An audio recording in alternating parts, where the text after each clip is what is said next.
Meu bispo, hoje a gente estava pensando como é que ia discorrer, o que seria o andamento desse podcast. Deus colocou no meu coração para a gente aproveitar a vinda do senhor aqui como presidente de um grande ministério, como pastor local e de uma denominação, para a gente tirar algumas dúvidas da igreja de um modo geral, né?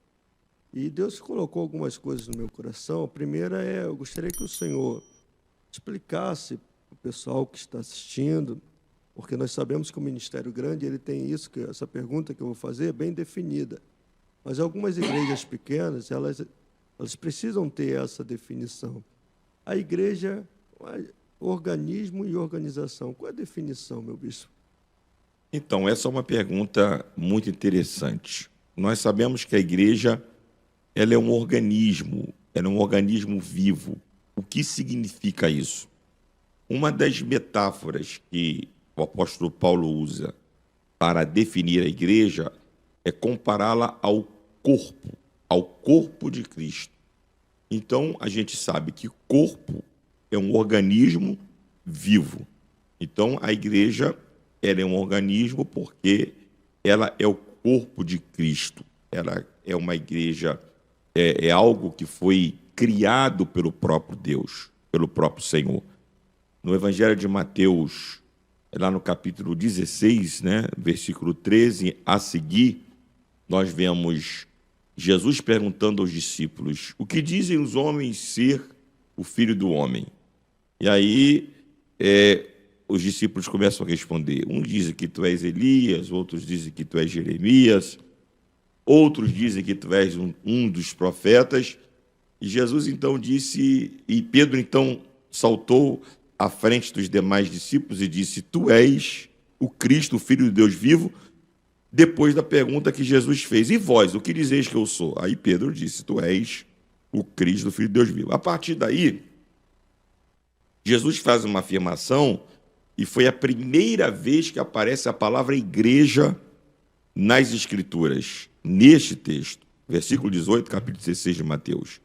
Tu és Pedro, Petros, grego, a palavra Petros, pedra pequena, pedra habitada, pedra partida.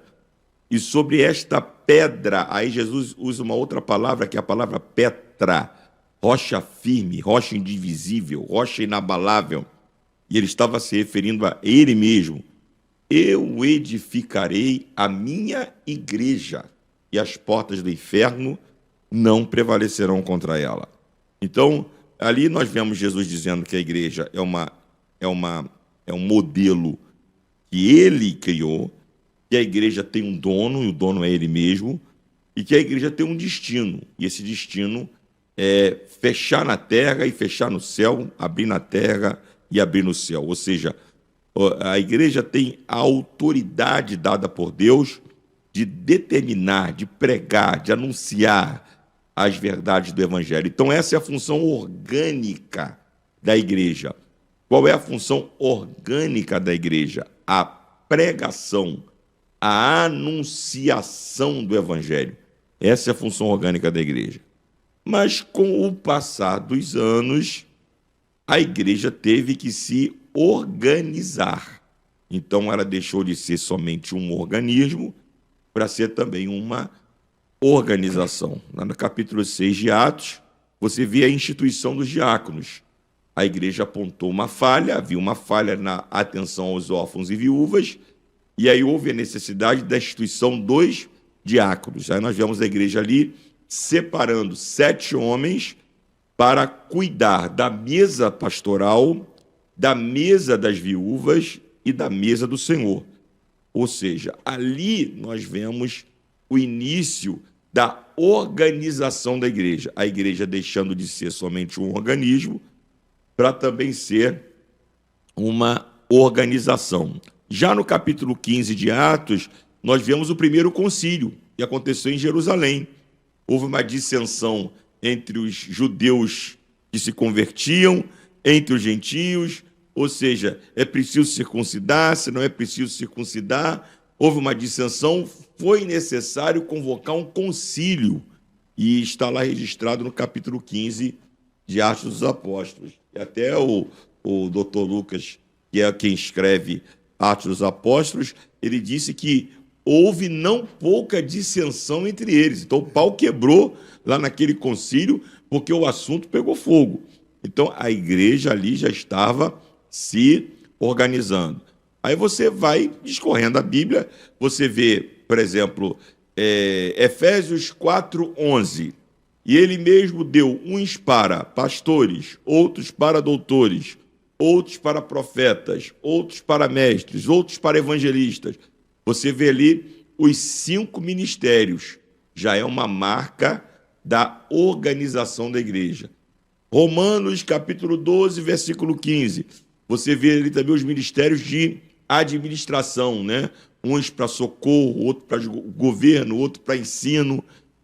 Você vê ali ministérios que são relacionados à organização da igreja. Aí você vê no decorrer da Bíblia, em Timóteo, em Tito, você vê bispos, que eram superintendentes, episcopos, né? Superintendentes. Você tem pastores, né? Que nós já citamos Efésios 4:11. Você tem presbíteros, lá em 1 Pedro 5, 1 e 2, você vê o apóstolo Pedro dizendo aos presbíteros que são presbíteros como eu. Então, eram como se fossem pastores locais. E você tem os diáconos, lá em 1 Timóteo 3, né, que está lá o ofício dos diáconos. Então, tudo isso é parte da igreja como uma organização. Então, a igreja é um organismo porque ela é viva, ela tem uma missão principal, que é a missão da pregação do evangelho, mas com o decorrer dos anos, a igreja teve que se organizar. Igrejas eram abertas de forma profusas, todas as províncias dos primeiros 10 anos já tinham uma igreja, então eram diversas igrejas, igrejas em casas, igrejas em templos. Então houve a necessidade da igreja se organizar para ela continuar avançando. Então, isso é importante a gente estar esclarecendo, trazendo essa explicação, porque a gente vai entrar numa outra situação, que é a parte da importância do dízimo no que tange a igreja organismo. Sim. E a igreja organização. Sim. Qual o benefício daquele que dizima com o coração grato na igreja organismo, e a importância da espécie na igreja como organização? Muito bom. Eu antes, até para complementar o aspecto anterior, é importante que se diga isso, que uma face não exclui a outra. A face da igreja organização não exclui a igreja organismo. E a face da igreja organismo não exclui a face da igreja organização. Tem muita gente que acha que uma coisa exclui a outra. Ou seja, não, esse negócio de organização, esse negócio de instituição, isso é de homem. É de homem, mas a igreja tem que se adequar. A igreja tem que ter CNPJ, a igreja tem que pagar luz, tem que pagar água, tem que ter contador. A igreja não paga imposto de renda, porque é uma entidade filantrópica, mas ela declara imposto de renda. A igreja tem que estar com a sua declaração de renda em dia. Se a gente vai fazer uma obra, nós estamos em obra lá na sede, na Água Branca. Aquela obra tem que pedir licença na prefeitura. A prefeitura tem que autorizar a obra. Aquela obra tem que ter engenheiro, tem que ter arquiteto, tem que ter planta. Eu não posso chegar num lugar e dizer que vou fazer a obra e sair fazendo. Né? Fazendo de qualquer jeito. De qualquer maneira. A gente já viu o templo caindo. Aí, obra de igreja caindo, teto de igreja caindo. Então, é importante que a gente entenda que há a face organismo, e ela é intocável, né? E há também a face da igreja como organização, e ela precisa de se organizar mesmo, porque ela tem compromissos a cumprir diante da sociedade. Diante disso, aí nós caímos na segunda pergunta. O dízimo, olhando para a igreja como um organismo. O que é o dízimo olhando para a igreja como um organismo? É um ato de gratidão ao Senhor. Alguém pergunta, alguém diz assim, dízimo é obrigação? Eu, particularmente, digo, dízimo não é obrigação, dízimo é gratidão. Quanto mais eu entendo que o que eu tenho, o que eu possuo é de Deus, que eu apenas sou um mordomo, ou seja, alguém que toma conta daquilo que Deus deu.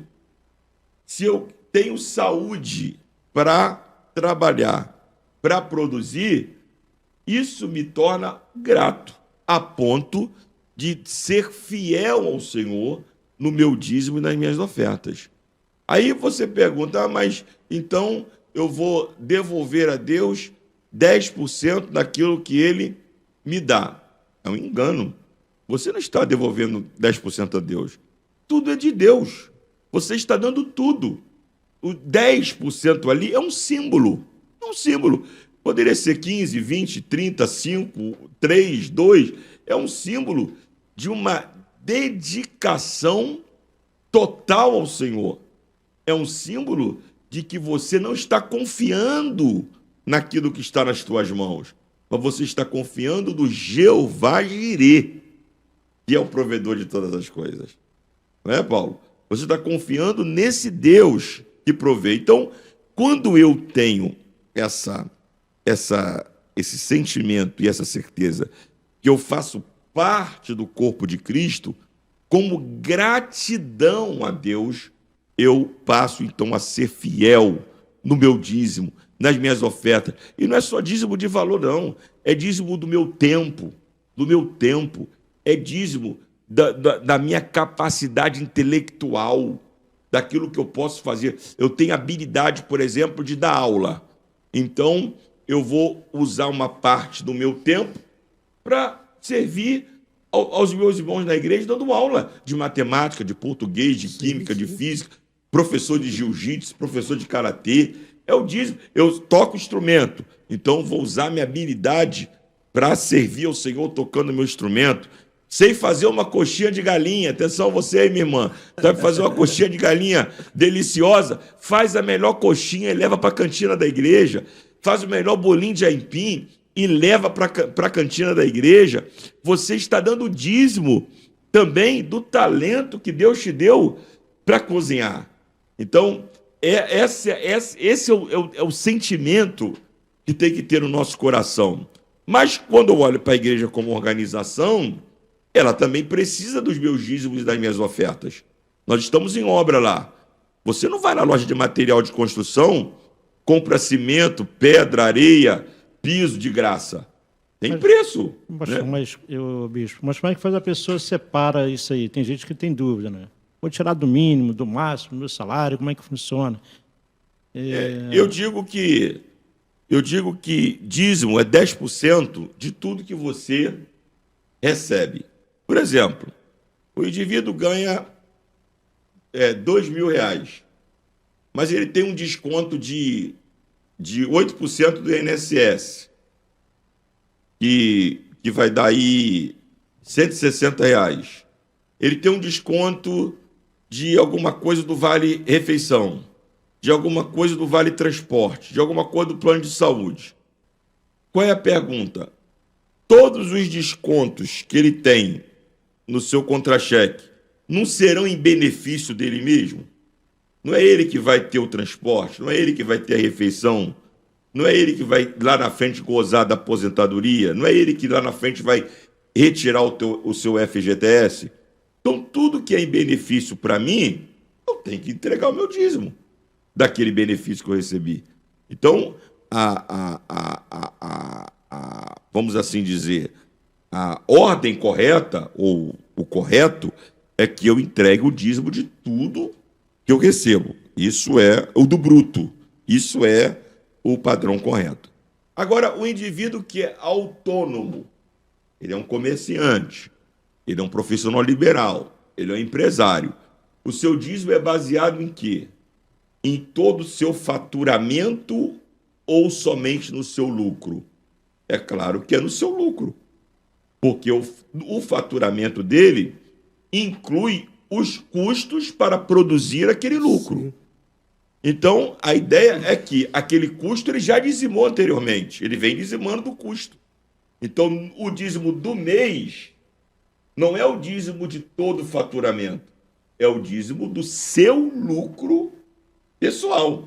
Por exemplo, eu faturei 100 mil reais no mês, mas os 100 mil reais é o meu lucro? Não.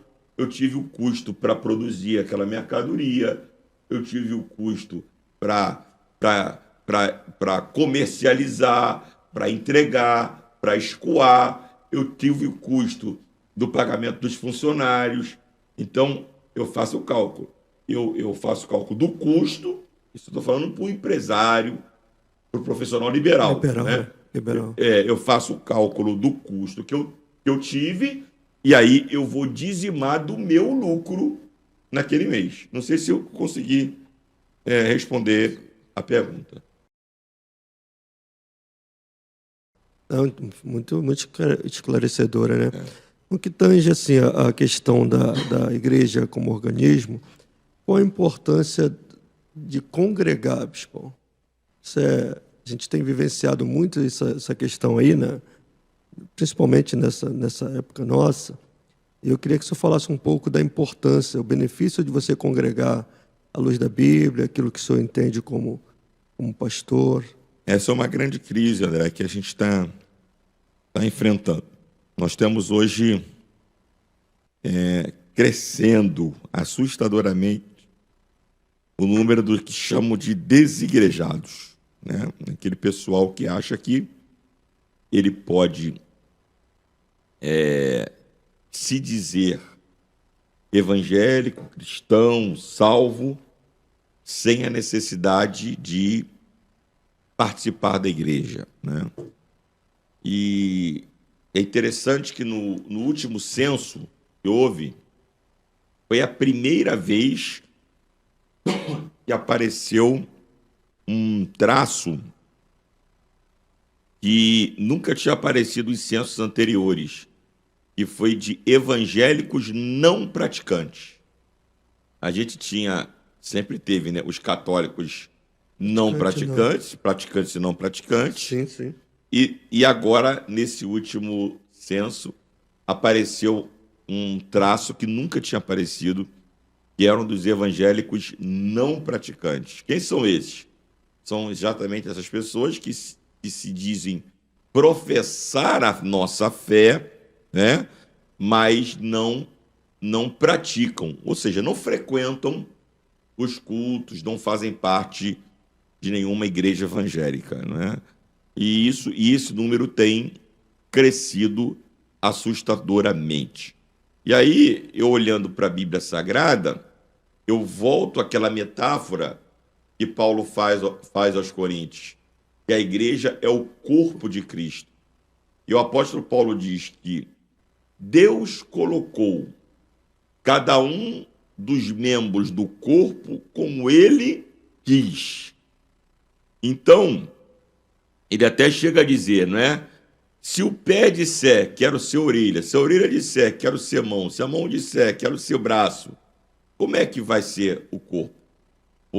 Por isso, cada um deve estar colocado no corpo como Deus quer. Então, ali eu já tenho uma ideia de que é impossível um membro subsistir ou sobreviver fora do corpo. Né? Se eu arrancar o dedinho mindinho da minha mão esquerda, agora, dentro de poucas horas, esse dedo vai estar necrosado e não vai servir mais para nada, porque ele só tem vida porque ele está no corpo. Ele está recebendo sangue das artérias que estão ligadas a uma veia, que estão ligadas ao coração, e vai bombeando o sangue até chegar na ponta dos meus dedos. Se eu arrancar, ele não tem mais função.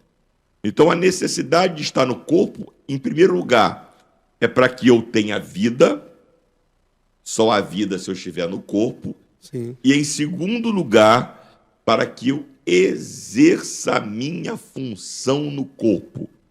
Porque ninguém é colocado no corpo de Cristo sem função.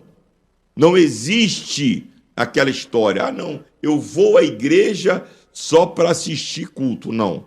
Você, quando foi salvo, foi posto no corpo de Cristo para exercer uma função. E você exercendo a sua função, você coopera para a saúde do corpo.